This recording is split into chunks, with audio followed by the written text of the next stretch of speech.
Less than 48 hours after former President Donald Trump's third arrest and arraignment, a fourth indictment is a very real possibility. The Fulton County, Georgia Sheriff's Office is closing the road in front of the downtown Atlanta courthouse where Donald Trump and his allies are being investigated for alleged 2020 election interference. CNN's Brian Todd gets us up to date.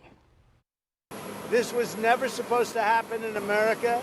The already enormous legal pressure on the former president is likely about to intensify. A grand jury in Georgia expected to consider criminal charges against Donald Trump and his Republican allies. In terms of the Georgia case, it's going to add a significant burden on him to defend yet another case. These cases will all have significant trial deadlines and pretrial deadlines for hearings that he's going to have to be involved with, and that will detract from his campaign. A decision on whether to seek charges against the former president in Georgia will be made within the next few weeks by a team led by Fulton County District Attorney Fonnie Willis. The work is accomplished. We've been working for 2.5 years. We're ready to go.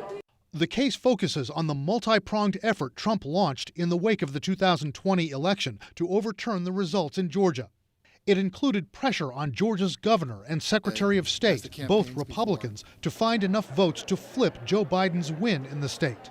So what are we going to do here, folks? I only need 11,000 votes. Fellas, I need 11,000 votes. Give me a break. When the governor and Secretary of State refused to go along, Trump urged state lawmakers to convene a special session to reverse Biden's victory. This election was a sham.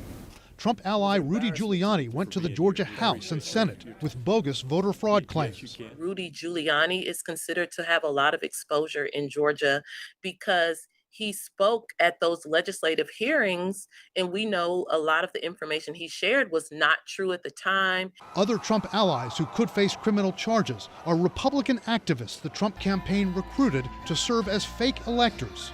They allegedly played key roles in a failed plot to block the election from being certified.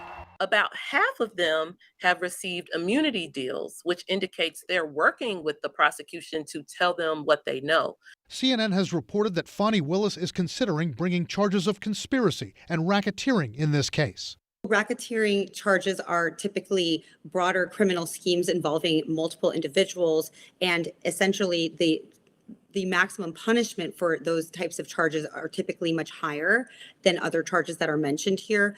Testimony has also been sought in the Georgia case from former Trump White House Chief of Staff Mark Meadows and Republican Senator Lindsey Graham.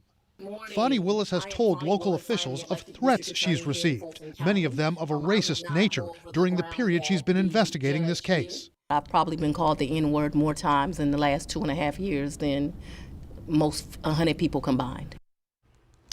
Throughout the Georgia investigation, former President Trump has forcefully denied any wrongdoing, as have his allies.